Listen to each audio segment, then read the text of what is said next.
Welcome to Crosscut Talks. I'm Paris Jackson, the host of Crosscut Now on KCTS 9, and the host for this podcast. Today for this episode, we're talking about the Metaverse, or rather trying to decipher what it actually is and what is its future. Carnegie Mellon University professor Jesse Schell and Wedbush Securities managing director Michael Pachter delved into the complex world with writer and moderator Stephen Kent in May at the Crosscut Ideas Festival in Seattle. Everyone has their own definition of the metaverse, as Schell and Pachter do. Schell defines the metaverse as virtual, spatial, and social, whereas Pachter says it's a persistent world that crosses virtual, real, and augmented worlds. If you're confused already, that's okay. During this talk, the panelists' dueling perspectives highlight where the industry is and how the public views the metaverse. The experts share their view of where society is technologically and how much further they believe the industry needs to evolve to truly see the metaverse reach its full potential. The undeniable thing here is the metaverse's potential for societal impact, both the pros and the cons. Schell and Pachter argue that the technology will be able to bring us closer together while simultaneously pulling us further apart. I hope you enjoy this interesting conversation. Please share your feedback on the podcast with us by sending it to talks@crosscut.com. Now let's get into it. Hello and welcome to the Crosscut Festival. My name is Stephen Kent.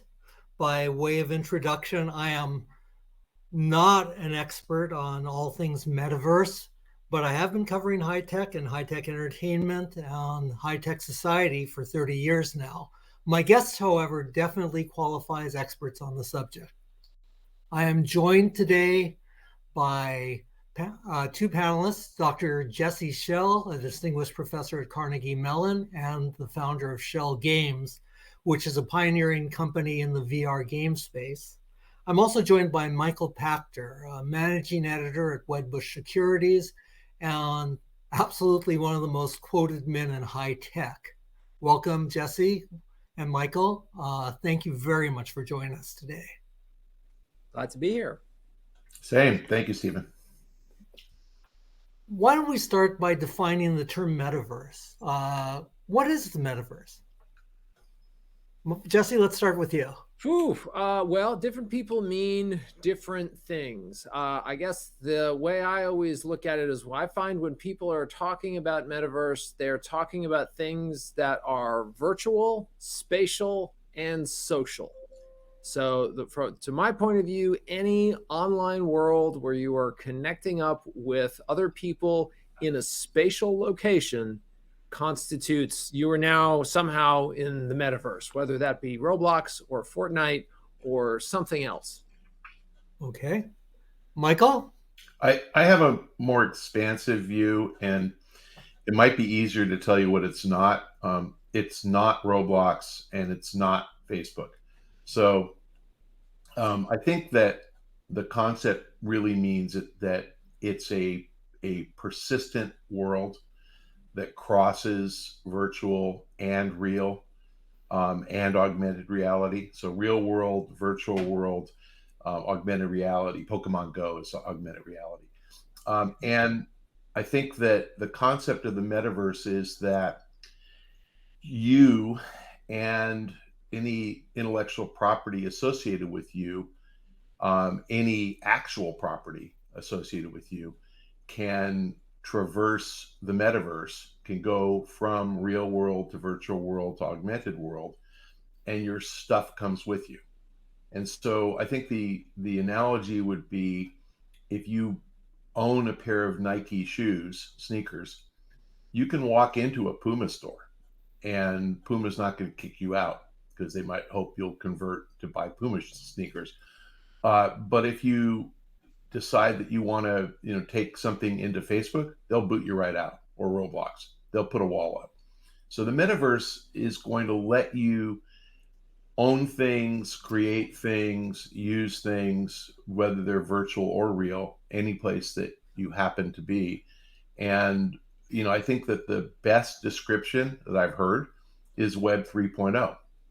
it is another way of building the internet that crosses over from 2D, two-dimensional and three-dimensional virtual worlds and into the real world. So again, I think everything Jesse said is accurate. I just have a broader view of what it's going to evolve into. Okay, well, not be an instigator here, but I'm going to, since there was a little bit of a conflict, I'm going to ask. I'll start with you again, Dr. Schell. You included Roblox and Facebook as part of the metaverse. Is that correct? Yeah, I guess I don't. I guess the main issue I take with the idea of the metaverse is that I think it's the wrong way to think about the way people are going to interact. I think the right way to think of it, in my opinion, is many different metaverses, because these are often going to involve virtual worlds of some kind, and virtual worlds are all about boundaries. If I get a bunch of equipment in World of Warcraft, to bring it over into the Pokemon world doesn't help the World of Warcraft world, and it doesn't help the Pokemon world. It kind of breaks both of them. So instead, we have boundaries between these worlds. And so I know some people have, their ideal is, no, there are no boundaries. Everything I get everywhere, I can use everywhere. But in my, certainly in my experience so far, that is, I think, neither practical nor desirable in most cases, because boundaries are what make worlds interesting. So the way I look at it is, we're likely to have many different metaverses. Okay. Michael? And let me draw a definitional distinction, because again, every single thing Jesse said, I agree with, and he's right. I think that using the words worlds and metaverses interchangeably is probably not going to be where we end up in 10 years or 20 years.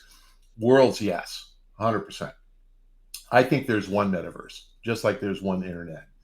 And when I look at Amazon, who's a sponsor of this session, so thank you very much. Amazon is not the internet. They are the leading retail e-commerce site on the internet and the leading cloud provider on the internet, one of the big advertisers on the internet, but they are not the internet. And Roblox is not the metaverse. They are a leading game platform in the metaverse. So I completely agree with Jesse. Just like we can't go, play cosplay, LARP, events in a library, because the library doesn't want us to disrupt, what other people are doing, or we can't make a phone call during the movie in a movie theater because there are rules. You have to respect the wishes of others. I agree. We're not going to wear our Nikes into World of Warcraft. That doesn't make sense. But I just use those as examples of the idea that I think the most important thing that has to be portable, and I think this will cross all worlds, is the wallet. And right now, if you try to buy something in a game, and I'll use games because it's pretty evolved, if you play 3 different games made by King, Candy Crush Soda, and Candy Crush Jelly, all on your iPhone, you have 3 different accounts for the currency that you purchase. The dumbest thing I've ever seen. And it's, the reason why, Apple decided. I asked King years ago why they wouldn't have a portable wallet across their games. Apple decided. The metaverse will get rid of that. There will be a single wallet. And that wallet is probably going to be loaded up with real currency. It could be crypto, it could be anything. But you're going to be able to buy something any place you want from that wallet, which is good. It's less waste. It's more efficient. It will encourage people to try new things.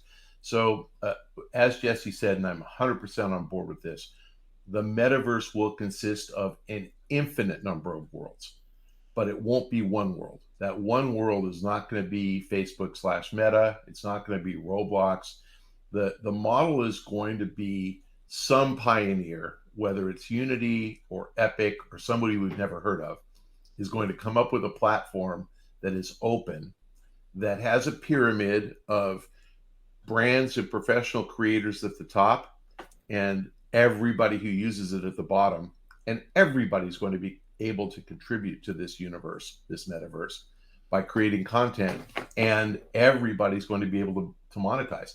So I think it's like defining music and saying music only consists of recorded artists, who have made albums. That's just not true. Music consists of us singing in the shower as well. Nobody would pay us, but we're able to do it. And we now have that bridge between amateur and professional, shows like American Idol or platforms like TikTok, that where people can demonstrate how talented they are, and then if they're able to convince enough people to buy their music, they sell it. I think the metaverse is that. So as we've seen music evolve to TikTok videos and American Idol, we're going to see the internet allow people to create content, and if it's good, we should be able to buy it. And if we're able to buy it, that's the beginnings of the metaverse. So with that in mind, I'll start with you, Michael, on this one. Where would you say we are on the evolutionary scale right now for the metaverse? We need a lot of failures so that people can figure out what not to do. We need a handful of successes through innovation. I think in fairness, we are to the metaverse in 2023 where we were to the internet in 1995. And so had you asked me in 1995, who's going to win the internet, I would have said AOL for sure, the dominant email, network. I would have said Microsoft, the dominant operating system, and I would have said Dell, the dominant computer maker. And, Dell to some extent, I suppose, has succeeded. Microsoft absolutely succeeded. And AOL as an afterthought doesn't exist anymore. But had you asked me to describe gaming in 1995, multiplayer gaming, I would never have conceded a Fortnite, where a person on their phone could play with a person on a PC and another person on a console. That's crazy to me. And yet we can do that. So tech is a barrier, and participation is a barrier to the evolution of the metaverse. Even when Facebook and MySpace before that and Twitter after that had launched, I had never conceived of Snapchat. Like, who came up with that? But it's brilliant. And even when we had things like YouTube videos, if you had described TikTok to me, I would have said, oh, what a ripoff. But it's better. I don't know why, but it works. So I think that the metaverse will be done growing when another generation of creators is born and matures. I'd say we have another 20 years before it's fully formed.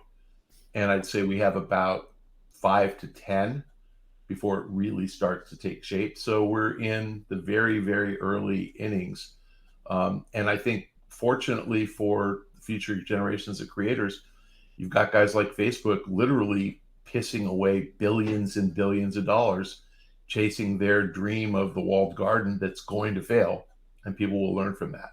And fortunately, you've got visionaries like Tim Sweeney at Epic who want to take on the world and make this as open a platform as possible, and allow people to create to their heart's content. So, I think that when Tim Sweeney ultimately wins, the metaverse will actually be formally born. Okay. Dr. Schell, where do you see us on the evolutionary scale? It's interesting because there are so many different things happening in parallel. On one level, I think we have a number of things that haven't evolved much lately, right? The internet itself has changed very little in the last 30 years. The question is, where are the changes going to come from? And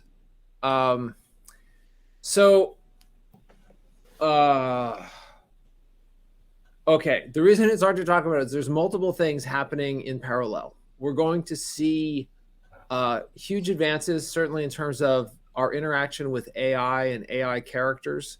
as part of gaming worlds and also non-gaming worlds, we're going to see big advances in terms of our ability to interact spatially. We're going to use mixed reality in ways that we don't fully understand yet. We're going to find ourselves up against this privacy crisis, because what makes mixed reality work is having cameras all over everything all the time, scanning in the interior of your house and every place that you go. And we're going to have this whole question of like, what of that are we ready to share into the cloud and what aren't we ready to share? So one of the things that I know is true is that with these things, games always lead the way, because when games can afford to take crazy risks and only sort of work, whereas like normal applications, like they have to work. I can have autonomous cars in a video game and it's fine because they crash a lot, but having them in the real world is problematic. And so the whole I guess what I'm getting to is watch where games are going, and then we will see the rest of culture start to follow that. And so this is partly why I think Roblox and Fortnite are very important in this regard, because on one level, Fortnite's just a game. People are just playing a game. But on another level, it's this cultural force where concerts that thousands and thousands of people are showing up for are happening within the context of this video game world that was never designed to be a concert venue. So, and when you look at sort of the spirit of Roblox, it's kind of against the way that most adults think of video games. But the kids who are playing Roblox now are going to demand that things start to work more like that they are able to create content within their own worlds. So I think that we have some interesting steps that we've taken, but in terms of deeper, more social connections and spatial connections, we have a long way to go. Okay. Just for readers or for listeners, in case they're not familiar with the terms, when we say virtual reality, that's where you're pulled into a reality that doesn't exist. It's manufactured around you. Augmented reality, as Michael pointed out, like Pokemon Go, puts a virtual thing on the screen in real reality around you. And mixed reality takes your world and then overlays a different reality on top of that. Can we agree on those terms, or is that correct? Yeah, that sounds right. Yes. Okay, just want to make sure. Next question. There's a lot of discussion about the adverse effects of technology on society, people who can only communicate online or via texting, isolation, those kinds of things. How do you, starting with you, Dr. Schell, how do you see the metaverse impacting society? Oh, it's a great question. And Stephen, I should mention, I'm not technically a doctor. I'm a professor, but not a doctor. So I keep meaning to mention that. In terms of how it impacts society is going to be a really great question, because in some ways, these technologies are going to make us more antisocial, because we will spend more time interacting with virtual constructs and virtual versions of ourselves. But at the same time, there are opportunities for it to make us more social. We're doing a lot of work with mixed reality right now, where we're seeing that the killer app for the ability, when you have the ability to put on a pair of glasses and overlay geometry into your real world, one of the strongest ways to do that is to open up a wall of your house and have it lead into a room of another person, and to have these sort of more intimate connections, to be able to have your friend virtually be sitting on your couch and have a chat with them as if they're in the room with you. So in some ways, these technologies will do what social media has done, which is push us farther apart from each other to create these identities that aren't our real identities and make people feel weird about themselves because they think other people are better than them. But at the same time, we can use some of these technologies to connect to each other in closer, more intimate ways. And I honestly think this is the whole history of all telecommunications technologies, is that they bring us closer together and farther apart at the same time. And it becomes a question of using them wisely and using them well. Okay. Michael? I mean, Jesse's concerns about privacy are really well taken, because that, I think, is the only impediment to the metaverse really massively enhancing interaction among people. Leading with games, I think, is also the right thing. If you roll back about 25 years ago, there were almost no multiplayer games. I mean, they existed, but hardly anybody could figure out how to connect to one another. And now all the big games on the planet are massively multiplayer, whether it's Fortnite or Call of Duty. And I'd say that's really good for society. You may be stuck in your basement playing Call of Duty, but you are talking to people. And, as long as it's not harassing people. I mean, I have friends that I know through games that I've never met. We're sitting here in 3 corners of the US right now, and we're communicating as if we're in the same room. And that's awesome.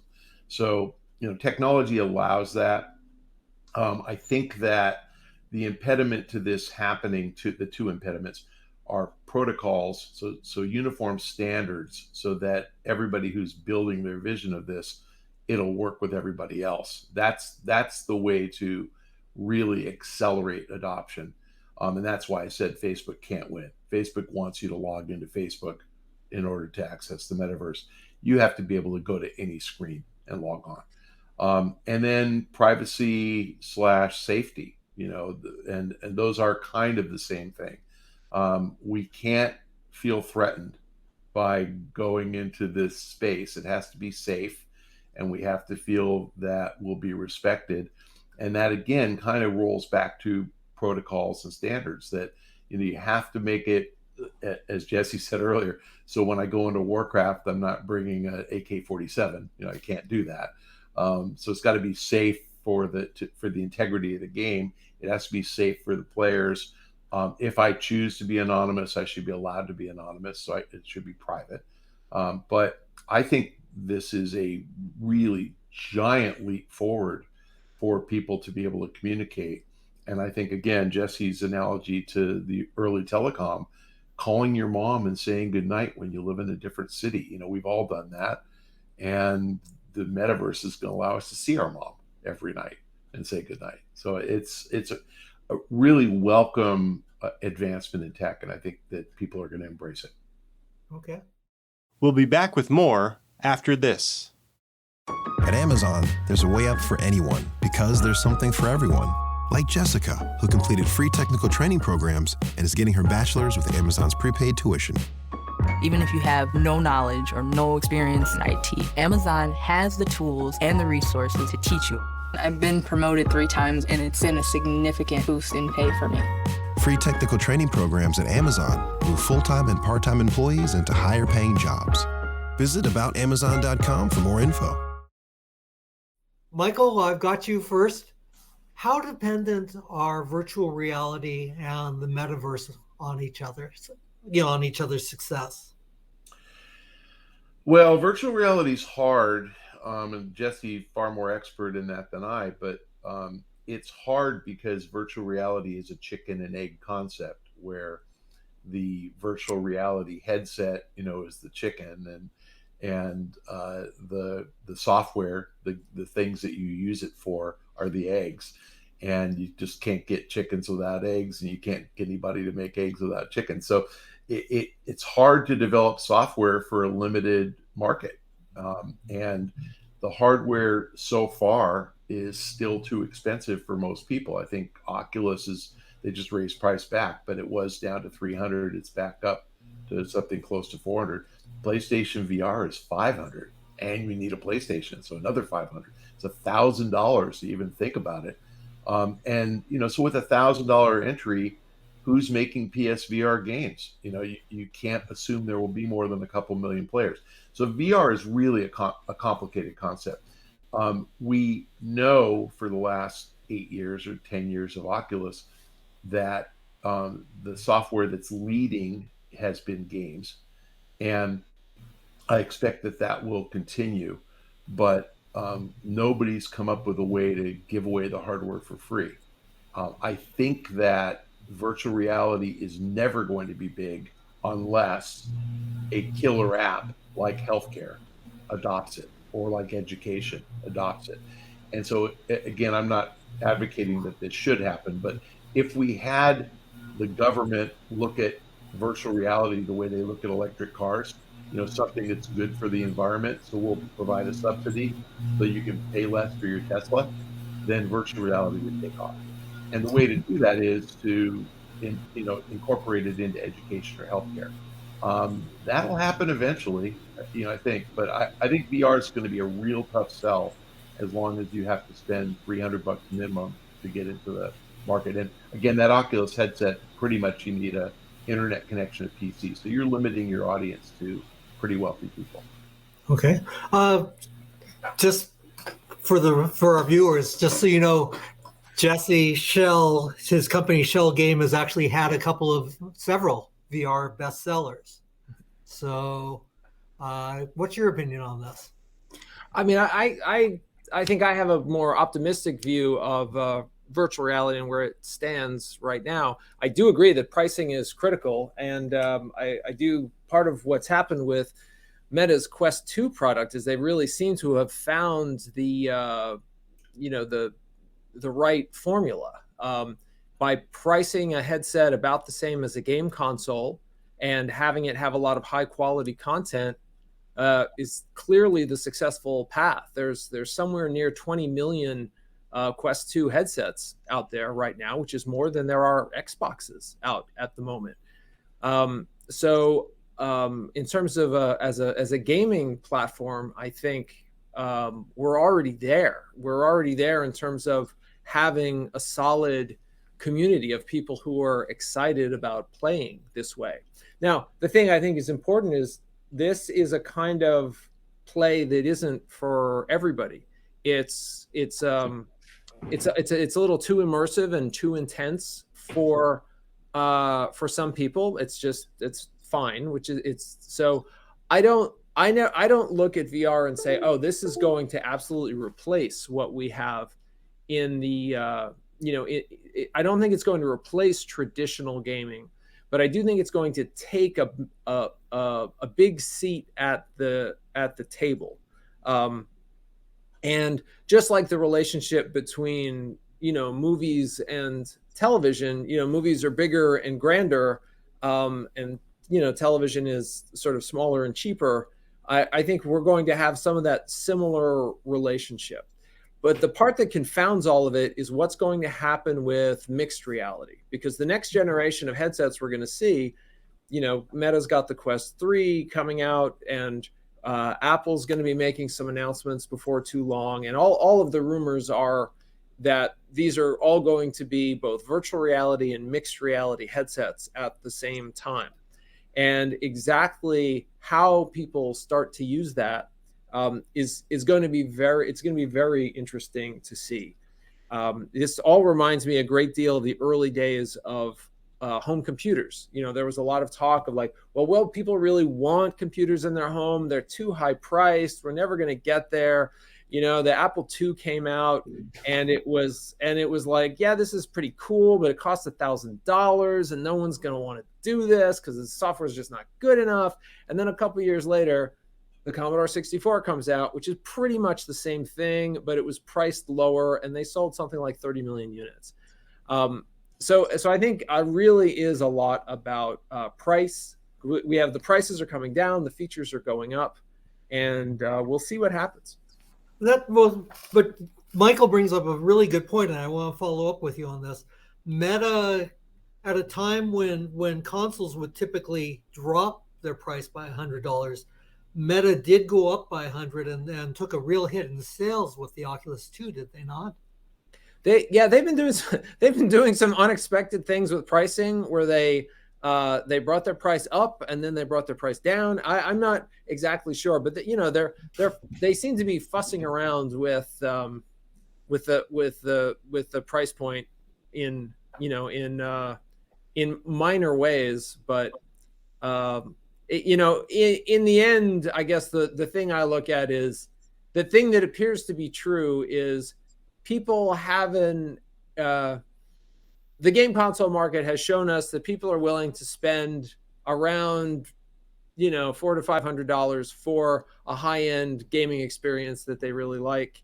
And so they seem to be exploring in there. And of course, it's not always $400 to $500. Look at the Nintendo Switch, which likes to be in the $200 to $300, right?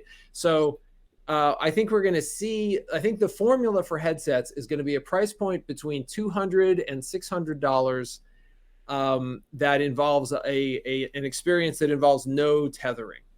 That formula, I think, is going to be the long-term model that we're going to see be successful in the VR space. And it's possible now, and it can continue to be possible. And it's part of what I find fascinating is it drafts off of the mobile market. The mobile market, for weird reasons, people are willing to spend $800 to $1,200 on phones. They don't think they're doing that, but they are, because there's chicanery that the phone companies do.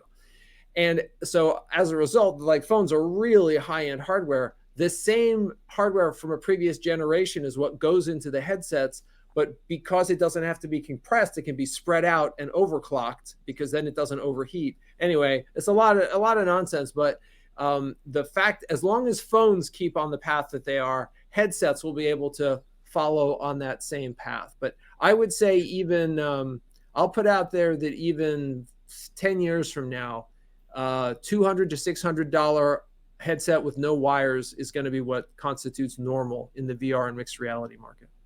Okay. Just before I go, that sound about the right price point to you as well, Michael? The price point's fine. I'm glad Jesse brought up phones, because phones are different, and I will explain that.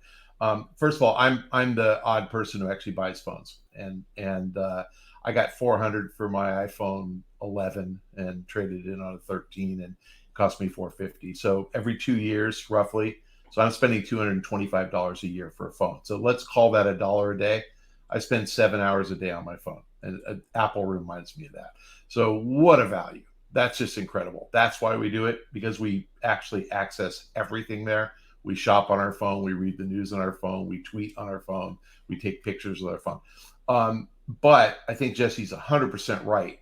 If VR can figure out a cell phone type model where they come up with a piece of hardware that we all feel is essential and we have to have it, then you will go from 20 million headsets to 5 billion headsets. And that's what the phone has done, not by design. Phones were invented a long time ago. I've had a cell phone since 1990, but people determined that they had to have them, that they were essential. And the reason cell phones have worked so well is they were the only way to access the internet in lesser developed countries. In Indonesia, Philippines, Vietnam, everybody who accesses the internet does so on a phone, and fewer people do it, based on in their home. So if you look at gaming, and that's a perfect example, there are maybe 250 million console gamers on the planet, or households. There are 3.5 billion mobile phone gamers on the planet. So you get the massive adoption if you can get the hardware into people's hands. And I'm most interested in mixed reality, because there might be an in-between. There might be a hybrid. If anybody can ever figure out how to do VR well on a phone, then instantly you have 5 billion people in that addressable market who can access it. And again, I think that's going to happen. And if anybody can figure out how to do VR on any screen, your PC or your TV or your phone, oh my God, are they going to win? So I don't know when that's going to happen. I was a cynic about 3D television. I will be a cynic about TVs for virtual reality, but I can't even conceive of somebody, who has yet been born, who's going to come up with something that I don't even know exists. That guy or woman is going to be born, and they are going to figure something out that we haven't figured out yet. And they might be in our audience right now and figure it out. So I completely agree with Jesse. If you get to the right price point where you get widespread adoption, this is absolutely going to work, and it's going to work fast. Okay, well, I have to insist, if they're in our audience now and they get an idea from listening to us, we do deserve a commission. But other than that, we'll get a dividend from enjoying what they create. How's that? Well, fair enough. We are taking questions from the audience as well, and we actually have quite a few in already. So I thought I might stop my questions and ask you a few questions from the audience. Gary B asks, how is what you guys are saying different from what Zuckerberg said about the metaverse would be? Michael, I'm going to start with you on this one because you're more likely to be different from Mark Zuckerberg a little bit. Yeah, two words: walled garden. So Mark Zuckerberg is fine if the metaverse exists within the confines of Facebook, and the way you access it is to join Facebook and go to the Facebook app and log in and use your Facebook wallet and do whatever activities are built in Facebook. So I would say that Facebook Meta is to the metaverse what Disneyland is to eating. Yes, there are restaurants there, but who goes to Disneyland to eat out? And they have them, and what they do is they feed the people who are captive inside Disneyland who have paid the toll charge to get in. So Facebook thinks that that's what we're going to do. We're going to go to their theme park, their metaverse theme park, and eat at their restaurants, and he is just absolutely bonkers wrong. Okay. Jesse, I'm guessing you're not going to completely agree with that one. No, it's hard for me to look at things like the success of the App Store or the Android Store, which are both just giant walled gardens. You could argue that, of course, an open solution will defeat both of those, but I don't see that happening anytime soon. The problem with open solutions is they generally suffer from the tragedy of the commons, whereas places where whoever owns the place is making a profit tend to be the places that stay. I think it's a beautiful dream of having a completely open systems like that, but in practice, I find they tend to be the exception and not the rule. Okay. Just following up on this for both of you guys, the visions of the metaverse that people are going to be most familiar with right now are probably the visions from Snow Crash and especially Ready Player One.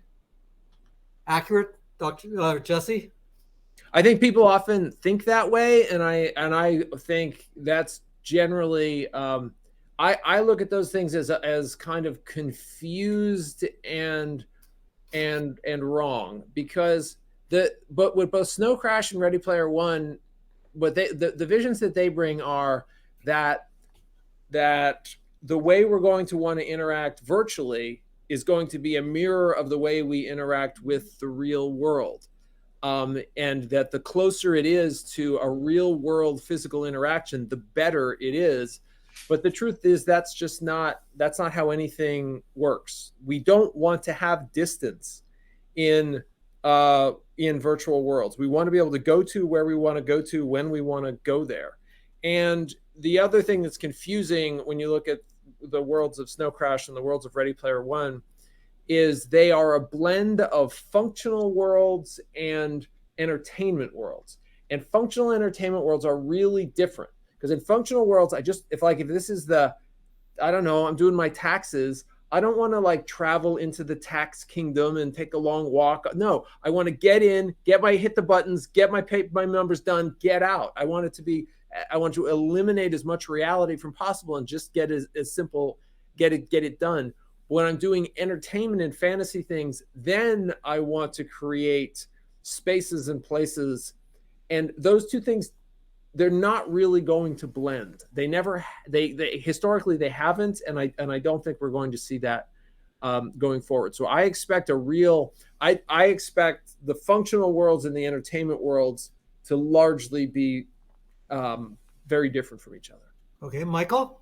I can't say it any better than Jesse just did. And I would say that Ready Player One and Snow Crash are part of what the metaverse is going to evolve into, just like movies and broadcast television are part of filmed entertainment.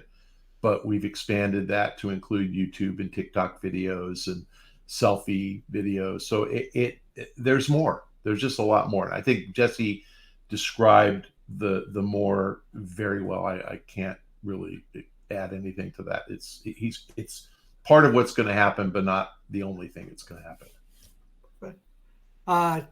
Terry asks, it seems like Facebook is backing off priority being the metaverse. Is that him? I believe he means Zuckerberg, giving up on it. And what should we take away from that? Jesse, I'm going to start with you on that one. Yeah, I mean, I can't say exactly where. I don't know if I have a clear answer on that. I think it's been absolutely fascinating, Zuckerberg's choice to take a company that was basically about textual social media, and then to decide to be the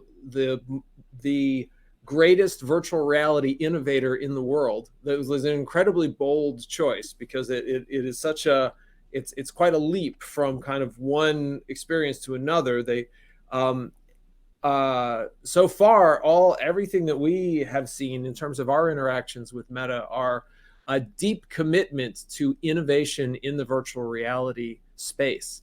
How long can how long can they continue to lead in that space? I think we're going to find out. But so far, they seem strongly committed, and we'll see how the next couple of years go. If they have a few down years where they, the Quest 3 and whatever's beyond it can't get any traction, you'd have to think that a pivot is necessary. But if they continue to be the market leaders that no one else is touching, it may be people may look back and say, wow, this was a really smart, bold, long-term strategy. We'll have to see. Michael, what do you think? I agree that they win virtual reality. I think that they've got the investment. I think they have the tech. I think they have the drive, the desire, the leadership. So they will win. I don't see anybody passing them in VR. I don't think they win the metaverse. I think that, just as we just described, VR is part of it. It's not all of it. They'll participate for sure. And their hardware will participate and their software will participate. But they can't limit access to the metaverse to Facebook members. They just can't do that. And to me, it's like McDonald's becoming the only restaurant on the planet because they serve more burgers, they serve more meals than any other restaurant. That's not good enough. And they're really good at what they do, inexpensive food, served fast and high quality. Facebook's really good at what they do, and they will continue to be really good at what they do. But the metaverse is so much more than Facebook that I don't think that company is equipped to adapt and grow into what our vision of what this is going to ultimately be ends up becoming. So we'll see. I've been skeptical about companies transforming before I was skeptical that Netflix could go from renting DVDs to streaming video, and they seem to have done pretty well doing that. So who knows? I'm going to chime in with one thing very quickly. I think there's a misinterpretation, not by either of you gentlemen, obviously, about the mission of VR labs. We look at VR labs and we think, okay, they do virtual reality. We don't realize they're also working on augmented reality, mixed reality, artificial intelligence, and the metaverse. The scope of what they're doing is much broader than what people think. Right. And whether or not they're able to incorporate that all together is only the future will tell. But it's not like Mark Zuckerberg said, okay, I'm putting all of every last chip on this one color, on this one bet. And it's a shame that people don't see the broadness of what he's trying to accomplish. Just wanted to throw that in there. Cassandra asks, do you think the metaverse is something the public wants, or the public want? An interesting punctuation there. Beyond gamers. Michael, let's start with you on that one. The metaverse is something that, as Steve Jobs famously said when he came up with this buttonless phone, we're going to build it and we're going to explain to them why they want it. You're not building the metaverse because people want it. You're building something people are going to use. And as they use it, they're going to love it. And I remember my parents, who are both gone now, fearing the internet. They were afraid to actually even log on to a website because they thought somebody would be watching them. We've got to overcome the fears, and the metaverse, everybody will find something in the metaverse that they find beneficial, that improves their life. So people want it, they just don't know it yet. Okay. Jesse, you get to finish us up with this answer. Okay, so I think the thing that people want, there's a thing that people want that they don't realize could ever be possible in their lifetimes. And when they realize it's possible, they are going to embrace it fully. And that is the ability to overlap our personal spaces. For you to be able to have close friends and family members who live far away sit at the same dining room table with you and eat together every night, it sounds impossible. It doesn't sound like it could be done, but it is going to be possible easily within the next 5 years for people to be creating the illusion that we are in the same space, that I'm in your house and you're in my house, when really we're just in each other's houses, and the technology is creating the illusion and overlapping that together.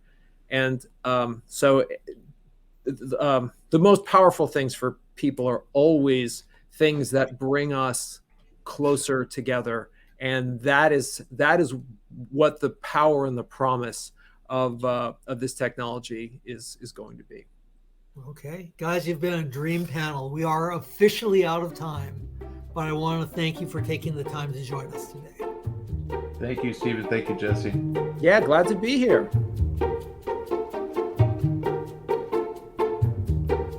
That's it for today's episode. Thanks to Jesse and Michael for the talk. This episode of Crosscut Talks was produced by Seth Halloran and engineered by Resti Bakal and Victoria Ralph. And the event was produced by Jake Newman and Ann O'Dowd. Madeline Happold managed our audience engagement.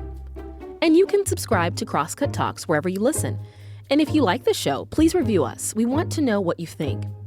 For the latest political, environmental, and cultural news from the Pacific Northwest, visit crosscut.com. And if you would like to support the work we do at Crosscut, whether it's live events we host or the in-depth reporting we do every day, go to crosscut.com/membership.